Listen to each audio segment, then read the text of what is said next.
Macca's Guides. Hey everyone, Macca here, and in today's video I'm going to be showing you a quick how to get started guide for your Xbox Series X. I'll take you through the steps to get it running. If you've been a long-time gamer, some of this stuff might seem obvious, but hopefully you learn something nonetheless.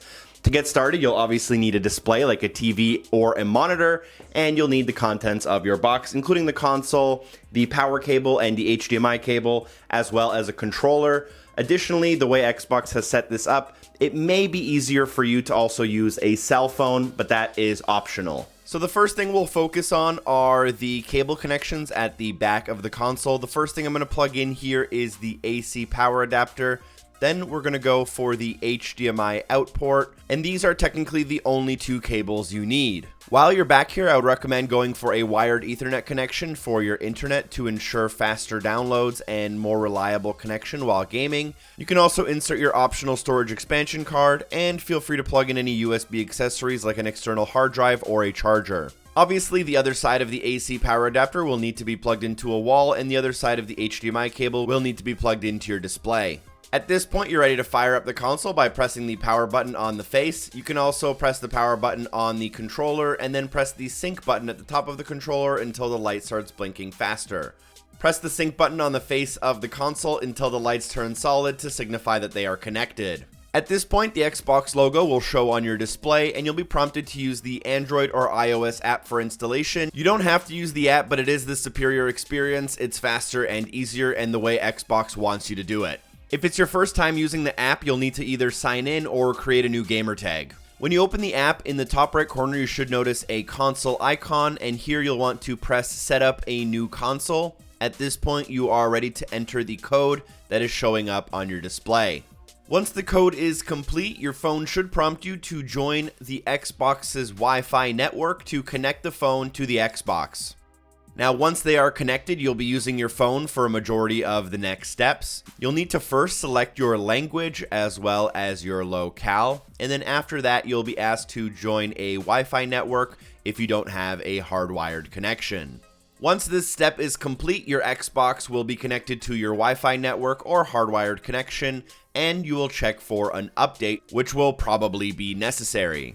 If you accept the update through the phone, the console will begin updating, and this could take several minutes, but as you do this, you'll be prompted with some account settings on the phone app. The first thing you'll choose is a power mode. You can choose between energy saving and instant on, and then you'll be able to choose between your sign-in settings. It will then ask you about whether you want to keep your games automatically updated and if you're interested in having some of the remote features available to you.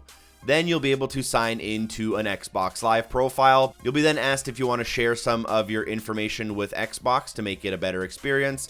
You'll have some legal stuff, and you'll be able to name your console. I would actually recommend giving your console a name that makes sense to you, as when you download and install games off of the website, this could be quite helpful.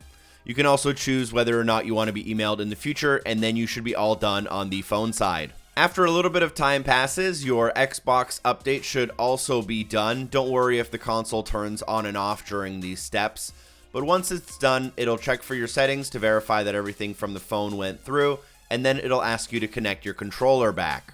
Once you get that controller set up, it'll probably ask you to update it, so just follow the on-screen instructions by accepting the update and putting the controller within a close range of the Xbox. Now, this update took me almost as long as the console update, but once you're done, you'll be prompted to move on to the next step, which is actually pretty magical in my opinion.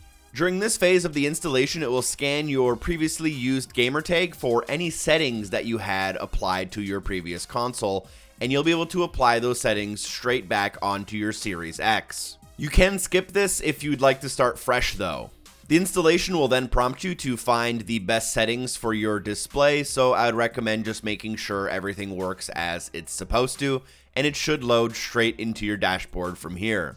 If you choose not to use the phone app, the installation steps are quite similar, but you'll have to do them sequentially, which will just take you a little bit longer. Now, if you want the most out of your console, I would highly recommend calibrating your TV accordingly. To do this, press the guide button at the top of the controller, head over to your profile, go to Settings. Under the General tab, you can find TV and Display Options, and here you can find Calibrate TV. I'd highly recommend taking your time going through this menu to make sure everything is perfect. While you're here, you may want to check some of your other settings like your dashboard personalization, your payment and billing, the family settings on your console, and your notification preferences. They've also added the ability to have dynamic dashboards, which is pretty cool. At this point, you're pretty much ready to go. Just load up your favorite game and start gaming in that Series X goodness. Thank you so much for watching the video. Don't forget to drop a like, share the video with a friend, and a special thank you to everyone on Patreon for supporting the show. Hopefully I see you soon. Peace.